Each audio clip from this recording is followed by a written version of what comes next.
Hi students, welcome to Upper Training Academy. இப்போ நம்ம army அல்டிமேட்ல நம்ம அடுத்து எபிசோடு 5 பார்க்க போறோம். ஜெனரல் நாலேஜ்ல வந்து அடுத்த ஒரு 15 முக்கியமான கேள்விகள் பார்க்க போறோம். ஆல்ரெடி ஒரு எபிசோடு பார்த்தீங்க. அந்த எபிசோட்ல வந்து முக்கியமான சிட்டிஸோட நேம் ரிவர்ஸ் பார்த்தோம். இப்போ அதே மாதிரி வேற செட் ஆஃப் கேள்விஸ். ஓகே, அதுல வந்து வேற ஜானர் ஆஃப் த கேள்விஸ் இருக்கும். ஓகேங்களா, அதை பத்தின சிட்டி பத்தி அவார்ட் பத்தி இருந்தது. இங்க அப்படி இல்லாம கொஞ்சம் கான்செப்டுவலாகவும் ஒரு சில விஷயத்துல இப்படிதான் கேள்வியில் அமையும் சொல்லிட்டு நம்ம கேள்வி வந்து தெரிஞ்சுக்கணும். ஓகே, அப்ப எப்படி படிக்கிற விஷயத்த நீங்க இந்த கேள்வியை பார்த்து நீங்க தெரிஞ்சுக்கணும். ஓகே, ஃபர்ஸ்ட் கேள்வி போலாமா? First, Pravasi Bharatiya Divas has celebrated annually on which of the following days? அதாவது இந்த திவாஸ் முடிஞ்சாலே அது ஒரு முக்கியமான ஃபேமஸான ஒரு டேவா நம்ம கொண்டாடுறோம். ஓகேங்களா, ஃபார் எக்ஸாம்பிள் வந்து விவசாயிகள் தினத்துக்கு திவாஸ் சொல்லுவாங்க. சரிங்களா, அது முக்கிய தினம், அவ்வளவுதான். ஓகே, அப்ப பிரவேசி பாரதிய திவாஸ் அப்படின்னு சொல்றாங்க. இது ஹிந்தி வார்த்தை. ஓகே, ஹிந்தி வார்த்தை, அதனால ஹிந்தி தெரிஞ்சிருந்தா இதை ஈஸியா இன்னும் கூட அசம்ஷன் பண்ணலாம். ஓகே, ஃபர்ஸ்ட் இது என்ன டேஸ் அப்படி பாத்தீங்கன்னா தமிழ்ல என்ன சொல்றா அப்படின்னா வெளிநாடு வாழ் இந்தியர் தினம் அப்படின்னு சொல்லுவாங்க. ஓகே, என்ஆர்ஐ டே அப்படின்னு சொல்லுவாங்க.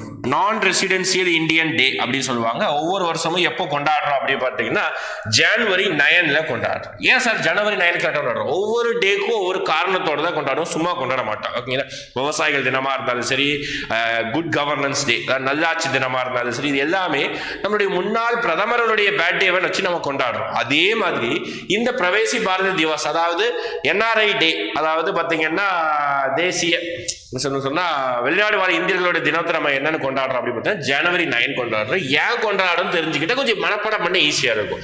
ஏன்னா அப்படின்னா 1915 இந்தியாவில் வந்து பாத்தீங்கன்னா சரி, இந்தியாவுக்கு வந்து காந்தி வந்து வெளிநாட்டில் இருந்து சவுத் ஆப்பிரிக்காவில் ரொம்ப வருஷம் இருந்துட்டு இந்தியாவை சுதந்திர போராட்டத்துக்காக இந்தியாவுக்கு திரும்புவார். அப்படி திரும்புற நாளை ஓகே ஜனவரி 9 நம்ம என்னன்னு கொண்டாடுறோம் அப்படி பார்த்தீங்கன்னா இந்த வெளிநாடு வாழ் இந்தியர் தினமா கொண்டாடுறோம். இதை ஞாபகம் வச்சுக்கணும். ஓகே, காந்தி இந்தியாவுக்கு ரிட்டர்ன் வந்த நாள் ஜனவரி 9, அதான் கொண்டாடுறோம். ஓகே, அடுத்து Shura is a parliament of the which of the following country. என்ன sir Shura is a parliament அப்படின்னா அதாவது ஒவ்வொரு நாட்டுடைய பாராளுமன்றத்துக்கு ஒவ்வொரு நேம் வச்சிருப்பாங்க. சரிங்களா, ஃபார் எக்ஸாம்பிள் இந்தியாவுடைய பார்லிமெண்ட்டுக்கு பார்லிமெண்ட் தான் நேம். யுஎஸ்ஏ உடைய பார்லிமெண்ட்டுக்கு என்ன அப்படி சொல்லுவாங்க பார்த்தா காங்கிரஸ் அப்படின்னு சொல்லுவாங்க. மூல காங்கிரஸ்னு கட்சி பேரு, ஆனா அங்க என்னது அமெரிக்காவில் பாராளுமன்றத்துடைய பேரே என்னன்னா காங்கிரஸ். அதே மாதிரி ஜப்பானுடைய பாராளுமன்றத்துடைய நேம் என்ன அப்படி பார்த்தீங்கன்னா டயட். என்ன சார் டயட் அப்படின்னு சாப்பாடு டயட் சொல்றோமோ அதே ஸ்பெல்லிங் தான். ஓகேங்களா, ஜப்பானுடைய பார்லிமெண்ட் நேம் என்ன டயட். அதே மாதிரி ஷோரா அப்படின்றது எந்த பார்லிமெண்டோடைய நேம். ஓகே, இப்போ அந்த கண்ட்ரி வந்து ஃபுல் ஃபிளெஜ்டா செயல கிடையாது, இருந்தாலும் தெரிஞ்சுக்கணும். ஆப்கானிஸ்தான். ஓகே, ஆப்கானிஸ்தானுடைய பார்லிமெண்ட்டுக்கு பேர் என்ன அப்படி சொல்றாங்கன்னா ஷோரா அப்படி சொல்றாங்க. ஓகே, இந்த மாதிரி ஆப்கானிஸ்தானோட இதெல்லாம் ரொம்ப முக்கியமானது. ஓகே, பயனுள்ள கேள்வி கேட்கக்கூடிய விஷயம். Headquarters of the UNWTO, United Nations World Tourism Organization, UNWTO. Okay, இதோடைய ஹெட் குவார்ட்டர்ஸ் இருக்குது. இதே மாதிரி எல்லா ஆர்கனைசேஷனோட ஹெட் குவார்ட்டர்ஸ் படிச்சாகணும். யுனைடெட் நேஷனோட ஹெட் குவார்ட்டர்ஸ், யுனெஸ்கோவோட headquarters, food and agriculture organisation headquarters, world bank, IMF, இந்த மாதிரி எல்லா ஆர்கனைசேஷனோட ஹெட் குவார்ட்டர்ஸ் முடிஞ்சா நம்ம வந்து அப்கமிங் வீடியோஸ்ல இந்த மாதிரி ஆர்கனைசேஷனோட ஹெட் குவார்ட்டர்ஸ்க்கு மட்டும் நம்ம தனியாக ஒரு வீடியோ போடலாம். சரிங்களா, இப்போ இந்த வேர்ல்டு ட்ரேட் ஆர்கனைசேஷனுடைய வேர்ல்டு டூரிசம் ஆர்கனைசேஷனுடைய ஹெட் குவார்ட்டர்ஸ் எங்க இருக்குன்னா மேட்ரிட், ஸ்பெயின்ல தான் இருக்கு. ஓகேங்களா, அதே மாதிரி ரோம், இட்டாலி பார்த்தீங்கன்னா ஃபுட் அண்ட் அக்ரிகல்ச்சர் ஆர்கனைசேஷனுடைய ஹெட் குவார்ட்டர்ஸ். ஓகே, FAO உடைய ஹெட் குவார்ட்டர்ஸ். ஜெனீவா நமக்கு தெரியும், நிறைய விஷயத்தோட ஆர்கனைசேஷனுடைய ஹெட் குவார்ட்டர்ஸ் வந்து ஜெனீவால தான் இருக்கும். ஓகே, அடுத்து போகலாமா? 4வது மணிப்பூரி கேர்ள். அதாவது இங்க வந்து இந்த கொஸ்டின்ல வந்து ஒரு கேர்ள் பத்தி சொல்றாங்க, அது என்ன கேம்னு சொல்றாங்க. இந்த மாதிரி தான் கொஸ்டின் கேட்கறாங்க உங்களுக்கு. Okay, Manipuri girl Laishram Sarita Devi belongs to which of the following game. Okay, அப்போ இந்த நேமுடைய மணிப்பூரி பொண்ணு, அதுவும் க்ளூ கொடுத்துட்டாங்க. ஓகே, இந்த நேமுடைய மணிப்பூரி பொண்ணு எந்த கேமோட ரிலேட்டடான பர்சன் அப்படின்னு கேட்கிறாங்க. இந்த மாதிரி கேள்விகள் அதிகமாக கேள்வி கேட்பாங்க. அப்போ நம்ம என்ன செய்யணும் அப்படி பார்த்தீங்கன்னா நியூஸ் பேப்பருடைய ஒரு ஹேபிட்டை வளர்த்துக்கணும். அப்போ இப்போ நமக்கு பசங்களுக்கு தெரிஞ்ச ஒரே கேம்ல கிரிக்கெட். ஓகே, ஹர்திக் பாண்டியா கேட்டால் உடனே சொல்லிடுவீங்க, விராட் கோலி அப்படி கேட்டால் சொல்லிடுவோம். ஆனால் ஸ்பெசிஃபிக் ஒரு சில வித்தியாசமான கேம்ல போயிட்டு அந்த பிளேயர் என்ன கேட்டா நமக்கு தெரியாது. ஓகே, ஹாக்கில ஒரு சில பிளேயர் சொல்லுங்கன்னா எல்லாருக்கும் தெரியாதுன்னு சொல்ல, ஒரு சில பேர் தெரியும், காமனா எல்லாருக்கும் தெரியாது, படிக்கணும். ஓகே, டென்னிஸ்ல அப்புறம் வந்து பேட்மிண்டன். ஓகே, இப்போ பேட்மிண்டன் சொல்லணும்னா PV சிந்து இந்தியாவில் இப்போ ஃபேமஸ். டென்னிஸ்ல ஒரு காலத்தில் சானியா மிர்சா, மகேஷ் பூபதி, அந்த மாதிரி பர்சனாக ஃபேமஸ். அப்போ ஒவ்வொரு ஸ்போர்ட்ஸ்லையும் முக்கியமான பிளேயர்ஸ், இந்தியன் பிளேயர்ஸோடைய நேம் நம்ம தெரிஞ்சு வச்சுக்கணும். அதே மாதிரி இவங்க யாரு அப்படி பார்த்தீங்கன்னா பாக்ஸிங். ஓகே, இவங்க என்ன கேம் ரிலேட்டட் ஆகுங்கன்னா பாக்ஸிங். ஓகே நெக்ஸ்ட் அடுத்து பாருங்க, எக்கனாமிக்ஸ்ல இருந்து ஒரு கான்செப்டான கொஸ்டின். ஓகே ரொம்ப சிம்பிளா தான் கேட்பாங்க, ஆனா படிச்சாதான் நம்ம ஆன்சர் முடியும். ஓகே ஃபிக்கி அப்படி சொல்லுவாங்க, FICCI. இந்த ஃபிக்கி அப்படி ஒரு நிறுவனத்தோடைய ஃபுல் ஃபார்ம் தெரிஞ்சு வச்சுக்கணும். ஆனா இங்க ஃபுல் ஃபார்ம் கேட்கறாங்க, இந்த ஃபிக்கியோடைய ஃபர்ஸ்ட் ஐக்கு என்ன மீனிங், செகண்ட் சிக்கு என்ன மீனிங் அப்படின்னு கேட்கறாங்க. ஓகே ஃபர்ஸ்ட் ஐக்கு என்ன மீனிங், செகண்ட் சிக்கு என்ன மீனிங் அப்படி கேட்கறாங்க. ஓகே அப்போ ஃபிக்கியோடைய ஃபுல் ஃபார்ம் என்ன அப்படி பார்த்தீங்கன்னா, federation of Indian Chambers and Commerce Industry அப்படி சொல்லுவாங்க. Federation of Indian Chambers and Commerce of Industry அப்படி சொல்றாங்க. அப்போ ஃபர்ஸ்ட் ஐக்கு இந்தியன், செகண்ட் சிக்கு ஃபர்ஸ்ட் சிக்கு சேம்பர்ஸ், ரெண்டாவது சிக்கு காமர்ஸ். ஓகேங்களா, காமர்ஸ் ஆப்ஷன் சி. ஓகே அப்போ இந்தியன் அண்ட் காமர்ஸ் அப்படி சொல்றாங்க. இதுதான் வந்து ஃபிக்கியோடைய ஃபுல் ஃபார்மா படிச்சு வச்சுக்கணும். ஓகே அடுத்து, who is the president of the boxing federation of India. பாருங்க, அதாவது ஒவ்வொரு ஸ்போர்ட்ஸுக்கும் ஒரு ஃபெடரேஷன், ஒரு கூட்டமைப்பு இருக்கும், ஒரு சங்கம் இருக்கும். அந்த சங்கத்துடைய தலைவர் யாரும் கேட்கிறாங்க. இதெல்லாம் வந்து நம்ம வந்து அன்றாட நடப்பு நிகழ்வுகளை படிச்சாதான் நம்ம ஆன்சர் பண்ண முடியும். அஜய் சிங். சரிங்களா, அஜய் சிங் தான் பாக்ஸர் ஃபெடரேஷனுடைய தற்போதைய பிரசிடென்ட், தலைவர். ஓகே அடுத்து பாருங்க, நம்ம ஆல்ரெடி போன எபிசோட்ல என்ன படித்தோம் அப்படி பார்த்தீங்கன்னா, ஒரு என்ன சொல்றது அப்படி பார்த்தீங்கன்னா, ஒரு ஸ்டேட் அதோட கேபிட்டல் படித்தோம், முக்கியமான சிட்டிஸை பற்றி படித்தோம். இங்கே ஒரு கண்ட்ரி அதோட கேபிட்டல் கண்டிப்பாக படிக்கணும். அப்போ அதே மாதிரி என்ன கொடுத்துருக்காங்க, ஒரு நாட்டோடைய பேர் கண்ட்ரி பேர் கேட்கல, ஒரு நாட்டோட பேர் ஒரு கேபிட்டல் கேட்கல. இங்க என்ன கொடுத்துருக்காங்கன்னா, ஒரு கேபிட்டலோட நேம் கொடுத்துருக்காங்க, ஒரு நாட்டோடைய பேர் கேட்கறாங்க. அப்போ வார்சா இது எந்த நாட்டுடைய capital, capital of the which of the following country அப்படின்னு கேட்கிறாங்க. ஓகேங்களா, அப்போ எந்த கண்ட்ரி அப்படின்னா போலாண்ட். அதுதான் எப்படி சார் ஈஸியாக ஷார்ட்கட் ஞாபகம் வச்சுக்கலாம் அப்படின்னா, வாருக்கு போ, வார்னா என்ன, போர்.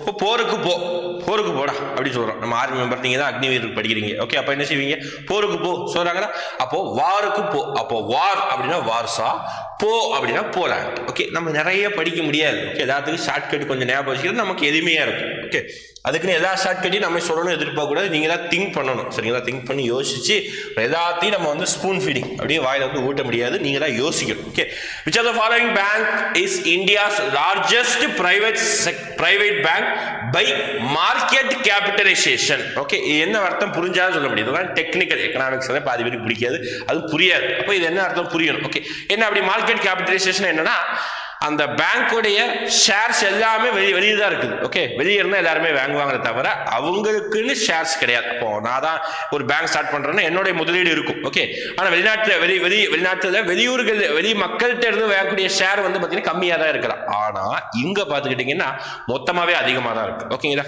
மார்க்கெட் கேபிட்டலைசேஷன் எந்த பேங்க் பிரைவேட் பேங்க்ல அதிகமாக இருக்கு, லார்ஜஸ்ட் அப்படி கேட்குறாங்கன்னா HDFC பேங்க் தான் ஹையஸ்டா இருக்கு. Okay next, who was the first railway minister? முக்கியமான क्वेश्चन பா, railway minister of the independent India. Okay அதாவது நம்ம இந்தியா சுதந்திரம் அடைஞ்ச உடனே 1947 நமக்கு வந்து இந்தியா வந்து பிரிட்டிஷ் விட்டு வெளியே போன சுதந்திரம் கொடுத்துட்டாங்க. சுதந்திரம் கிடைச்ச உடனே நமக்கு எலெக்ஷன் வச்சு பிரைம் மினிஸ்டர் எல்லாம் தேர்ந்தெடுக்க முடியாது. அப்ப டெம்பரரியா நம்ம என்ன செய்யணும், ஒரு பிரைம் மினிஸ்டர், ஒரு மினிஸ்டர், இந்த துறைக்கு இவர் அப்படி சொல்லிட்டு நம்ம தேர்ந்தெடுக்கணும். அப்படி தேர்ந்தெடுக்கப்பட்ட நபர்கள் தான் சம் மெம்பர்ஸ். ஓகே அதுல பாத்துட்டீங்கன்னா யாரு வந்து பிரைம் மினிஸ்டர், இது ஒரு கேள்வி. ஓகே அந்த இண்டிபெண்டன்ட் இந்தியாவுடைய ஃபர்ஸ்ட் பிரைம் மினிஸ்டர் யாருன்னா ஜவஹர்லால் நேரு. அதே மாதிரி இண்டிபெண்டன்ட் இந்தியாவுடைய ஃபர்ஸ்ட் ரயில்வே மினிஸ்டர் யாரு அப்படி கேட்டாங்கன்னா ஜான் மேத்தி. ஓகே இவர் தான் வந்து ரயில்வே மினிஸ்டர், இண்டிபெண்டன்ட் இந்தியாவுடைய railway minister. Okay next, who has win Miss Supranational? Okay இது ரொம்ப முக்கியமான 2016 கேக்குறாங்க. ஓகே 2016ல மிஸ் சூப்ராநேஷனல் யாரு வின் பண்ணா அப்படிங்கிறது ஒண்ணு இல்ல. மிஸ் சூப்ராநேஷனல்னா நம்ம 3 விஷயம் படிச்சிருப்போம். ஓகே மிஸ் வேர்ல்டு, அடுத்து பார்த்தீங்கன்னா மிஸ் யூனிவர்ஸ், அதாவது ஒண்ணுதப்பா உலக அழகி, பிரபஞ்ச அழகி அப்படி சொல்றோமா, அதே மாதிரி இது ஒரு அழகிக்கான ஒரு போட்டி. இதுல வந்து 2016 யார் வின் பண்ணியிருந்தாங்கன்னா எல்லாம் பார்த்தாலும் தெரியும். இது ஒரு ஹீரோயின் பேரு, ஃபேமஸ் ஹீரோயின் பேர் இருக்கு, KGF நடிச்ச ஒரு ஹீரோயின் பேரு ஸ்ரீநிதி ஷெட்டி. ஓகே இவங்க தான் பார்த்து 2016 உடைய சூப்பரா நேஷனல் பண்ணாங்க. ஓகே இது பழைய ஒரு கரண்ட் அஃபேர்ஸ். ஓகே அப்ப 2022ல ஓகே நம்ம சொல்ல போற எல்லா தகவல் 2022 ஓகே நடப்பு நிகழ்வுல போன வருஷம் நடந்தது. ஓகே எல்லா 3 விஷயத்தை சொல்ல போறேன். ஓகே மிஸ் சூப்பரா நேஷனல் இதையும் நம்ம படிச்சுக்கோ. ஓகே ஃபர்ஸ்ட் மிஸ் சூப்பரா நேஷனல் யாருன்னு எழுதிக்கோங்க அப்படின்னா லீலா. ஒரு நிமிஷம் அந்த லெட்டர்ஸ்லாம் கரெக்டா இருக்கணும். ஓகே லீலா இல்ல பாருங்க சொல்ல கூட கரெக்டா வராது. லாலிலா மெஸ்வைன். ஓகே, மெஸ்வைன். லாலிலா மிஸ்வைன் வெளிநாட்டுக்காரங்க தான், இந்தியன் கிடையாது, வெளிநாட்டுக்காரங்க. அதே மாதிரி மிஸ் வேர்ல்டு 2022 உடைய மிஸ் வேர்ல்டு யார் அப்படின்னா கரோலினா பிளவாஸ்கா. கரோலினா பிளவாஸ்கா. மிஸ் யூனிவர்ஸ் பிரபஞ்ச அழகி யாரு அப்படி பார்த்தீங்கன்னா ஆர்போனி கேப்ரியால். ஓகே, பாருங்க 3 பேர் படிக்கணும், வேற வழி கிடையாது. படிச்சாதான் நமக்கு வந்து ஒரு கொஸ்டினே தான் அடிக்க முடியும். ஓகே, சிம்பிளா படிச்சுக்கோங்க. யூனிவர்ஸ் மிஸ் பஞ்ச அழகி அப்படின்னா கேப்ரியால். ஓகே, கேப்ரியால் நம்ம எங்க கேள்விப்பட்டிருக்கோம், விஜய் டிவில ஒரு சில நாடகங்கள் அடிக்கிறாங்க. ஓகே, அடுத்து மிஸ் வேர்ல்டு அப்படின்னா கரோலினா. ஓகே, மிஸ் வேர்ல்டு அப்படின்னா உலகமே கரைந்து போகுது இவங்களோட அழகை பார்த்து. ஓகே, உலகமே கரைந்து போகுது, உலக அழகி அப்படின்னா கரோலினா. அதே மாதிரி சூப்பரானாஸ் கேட்கறது கொஞ்சம் கம்மி தான். மிஸ் வேர்ல்டு மிஸ் யூனிவர்ஸ் பார்த்தோம் 2022. நோட் பண்ணி வச்சுக்கோங்க. அடுத்த கொஸ்டின் போலாம். அடுத்து Lord Buddha was born in. Okay, அதாவது லார்டு புத்தா நம்ம வந்து நம்மளுடைய இந்தியாவில இருந்து மதங்கள் நிறைய மதங்கள் இருக்குது. அதுல மெயினா வந்து புத்திசம் ஜெயினிசம் இந்தியாவில் இருக்கக்கூடிய ரொம்ப பழமையான மதங்கள் உண்டு. அதுல புத்திசம் இந்தியாவில் பிறந்து உலக நாடுகள் முழுக்க ஃபுல்லா பரவி உலக நாடுகள் எல்லா நாடுகளும் ஃபாலோ பண்ற அளவுக்கு இருக்குது புத்திசம். அப்ப அந்த புத்தர் எந்த ஊர்ல பிறந்தார்? ஓகேங்களா, லும்பினி. ஓகே, உண்மையாவே பார்த்தீங்கன்னா அது நேபாளத்துல தான் இருக்குது. ஆனா அந்த காலங்களில் நேபாள் இந்தியா எல்லாம் ஒரே இதுதானே. ஓகே, அப்படிதான் இருந்தது, ராஜ பரம்பரையா இருந்தது. அப்போ இளவரசர் தான் புத்தா. ஓகே, புத்தம்னு ஒரு பௌத்தம்ங்கிற ஒரு மதம் இருந்தது. அந்த மதத்தை பத்தி இப்ப லைட்டா பார்க்கலாம். ஓகே, பௌத்தம் இவர் உருவாக்கின ஒரு ரிலிஜன் பாத்தீங்கன்னா புத்திசம் அப்படி சொல்றாங்க. அப்ப இந்த புத்திசம் நாட்கள் போக போக என்ன அளவு ரெண்டா பிரிஞ்சுது, அது மட்டும் ஒரு கொஸ்டின் நான் சின்ன தகவல் சொல்றேன். ஓகே, புத்திசம் நாட்கள் போக போக எப்படி வந்து ரெண்டா ஸ்பிளிட் ஆயிடுச்சு அப்படி பார்த்தீங்கன்னா மகாயனா ஹினயனா. ஓகே, மகாயனா ஹினயனா இப்படி வந்து ரெண்டா புரிஞ்சிடுச்சு. Okay, next who initiated Din i Ilahi. ரொம்ப முக்கியமானது. ஓகே, தீன் ஐ இலாஹி அப்படின்னா ஒரு புது வகையான ஒரு ரிலிஜனை வந்து யார் இன்ட்ரடியூஸ் பண்ணா, அதாவது நம்ம இந்தியா ரூல் பண்ணக்கூடிய மன்னர்கள்ல தீன் ஐ இலாஹி அப்படின்னா ஒரு அமைதி, அதாவது மற்ற மதங்கள் எல்லா சீர்கேடுகளையும் தவிர்த்து விட்டு ஒரு அமைதியான ஒரு மதத்தை வந்து ஃபாலோ பண்ணு சொல்லிட்டு அக்பர் கொண்டு வந்தது தான் பார்த்துக்கிட்டீங்கன்னா இந்த Din i Ilahi, Akbar. Okay, who initiated Din i Ilahi. Next, Radcliffe line is a boundary line between. Okay, Radcliffe line is a boundary line between. அதாவது ஒவ்வொரு நாட்டோட எல்லை கூட வந்து ஒவ்வொரு விதமா சொல்லுவாங்க. ஓகே, இப்போ இந்தியாவுக்கும் பாகிஸ்தானுக்கும், இந்தியாவுக்கும் சைனாவுக்கும், போலாண்டுக்கும், ஜெர்மனிக்கு, இந்த மாதிரி ஒவ்வொரு நாட்டோட எல்லை கூட வந்து ஒவ்வொரு பேரை வச்சு கூப்பிடுவாங்க. அதுல ராட்க்ளிஃப் லைன் வந்து எந்த நாட்டுடைய பவுண்டரி அப்படின்னா இந்தியா சைனா கிடையாது, இந்தியா பாகிஸ்தான். ஓகே, இந்தியா சைனாங்கிறது மக்மோகன் லைன் அப்படி சொல்லுவாங்க. ஓகே, ராட்க்ளிஃப் அப்படின்னா என்ன சொல்ற, இந்தியா பாகிஸ்தான் ரத்தம் சிந்த ரெண்டு எல்லைகளையும் போற நடக்குது. அப்ப ரெட், அந்த சிவப்புங்கிறது ரேட் அப்படிங்கிற மாதிரி ஞாபகம் வச்சுக்கோங்க. ஓகே, இந்தியா சைனாவுக்கு வந்து பாத்தீங்கன்னா மக்மோகன் லைன் அப்படின்னு சொல்லுவாங்க. அடுத்து mount Everest, the highest peak in the world is located இன். அதாவது உலகத்திலேயே உயரமான சிகரம் என்று சொல்லக்கூடியது ஹிமயமலை தான் உலகத்தில் உயரமான மலை. அதிலே இருக்கக்கூடிய உயரமான ஒரு பகுதினா உலகத்திலேயே ஓகே மவுண்ட் எவரெஸ்ட் சொல்லுவாங்க. அந்த ஹைட் என்ன சொல்லுவாங்கன்னா 8 8 எடுத்து வச்சா 4 8 எடுத்து வச்சிருக்கலாம். ஓகேவா, 8848 அப்படின்னு சொல்லுவாங்க. ஓகேங்களா, அப்போ மவுண்ட் எவரெஸ்ட் அவ்வளோ ஹைட்ல இருக்குது. Highest peak in the world located இன், எங்க லொகேட்டடா இருக்கு அப்படின்னு கேட்கிறாங்க. நேபாள் தான், இந்தியாவில் கிடையாதுப்பா. ஹிமாலயால இருக்குது தவிர இந்தியாவில் கிடையாது. ஓகே, நேபாளில் தான் இருக்குது. அப்போ வேற என்ன சார் மவுண்டன் வந்து அது பெரியது அப்படின்னா காட்வின் ஆஸ்டின் K2 சொல்லுவாங்க, அது ஒரு பெரியது. அடுத்து கஞ்சன்ஜங்கா சொல்லுவாங்க, இதெல்லாம் இந்தியா இருக்கு. கஞ்சன்ஜங்கா இந்தியா இருக்குது. K2 இந்தியாவில் தான் இருக்குது. ஆனால் ஜம்மு காஷ்மீர் பாகிஸ்தான் POK இருக்கிறதுனால நம்ம அதை அடிக்கடி கன்சிடர் பண்ண மாட்டோம். இது ரெண்டாவது ஒரு ஹையஸ்ட் நம்ம சொல்லுவோம். ஓகே, கஞ்சன்ஜங்கா இந்தியா இருக்கக்கூடிய பீக்ல ஹையஸ்ட் பகுதி எதுனா கஞ்சன்ஜங்கா. ஓகே, மவுண்ட் எவரெஸ்ட் இந்தியாவில் தப்பா, நேபாள் நிறைய பேர் இந்தியா நினைச்சிட்டு இருக்கீங்க. Largest producer of tea in the world, இது ஒரு முக்கியமான கொஸ்டின். இது எப்படி வேற மாதிரி எப்படி கேட்பாங்க நான் சொல்றேன். ஓகே, அதாவது உலகத்திலேயே தேயிலை டீயை வந்து எந்த கண்ட்ரி அதிகமாக ப்ரொடியூஸ் பண்ணுது அப்படின்னு பார்த்தீங்கன்னா இந்தியா தான் அதிகமாக ப்ரொடியூஸ் பண்றது. ஓகேங்களா, இந்தியா தான் ஃபர்ஸ்ட் பிளேஸ்ல டீ ப்ரொடியூஸ் பண்றது. ஓகேங்களா, காஃபி நம்ம 2வது பிளேஸ் 3வது பிளேஸா இருப்போம். ஆனால் வந்து டீல வந்து நம்ம first place in production. Okay, இது வேற மாதிரி எப்படி கேட்கிறா அப்படின்னு பார்த்தீங்கன்னா இன் இந்தியாவில் ஓகே இந்தியாவுக்குள்ள லார்ஜஸ்ட் ப்ரொடியூசர் ஆஃப் டீ அப்படின்னு கேட்போம். ஓகே, இந்தியா வந்து உலகத்திலே ஃபர்ஸ்ட். இந்த இந்தியாவுக்குள்ள எந்த ஸ்டேட், 28 ஸ்டேட்ல எந்த ஸ்டேட் அதிகமான டீயை ப்ரொடியூஸ் பண்ணுது அப்படிங்கிற கேட்டா என்ன ஆன்சர் தெரிஞ்சுக்கணும், அசாம்.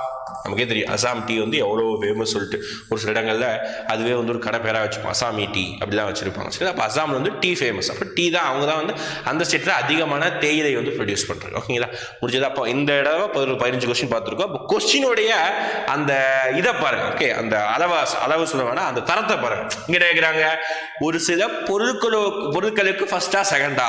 அப்போ நம்ம என்ன செய்யணும், இதே மாதிரி ரைஸில் யார் ஃபர்ஸ்ட்டு, கோதுமை வீட்டில் யார் ஃபர்ஸ்ட், காஃபியில் யார் ஃபர்ஸ்ட், நம்ம தேடி வச்சு எழுதி வச்சுக்கிட்டா நமக்கு பயனுள்ளது. ஓகே, மேபி நம்ம அடுத்த எபிசோடு நமக்கு வரும், தேடி வச்சுக்கணும். ஓகே, அது மாதிரி எக்ஸாம் என்ன சொல்றேன் பாருங்க, ஹையஸ்ட் இதை விட்டுருங்க. Yes, Radcliffe line is boundary between. அப்போ நான் சொன்னேன் இது வந்து இந்தியாவுக்கு பாகிஸ்தானுக்கு, இந்தியா சைனாவுக்கு பேர் சொல்லிட்டேன். அதே மாதிரி நீங்க என்ன பண்ணணும், இந்தியா பங்களாதேஷ்க்கு ஏதாவது பேர் இருந்தால் பார்க்கணும்.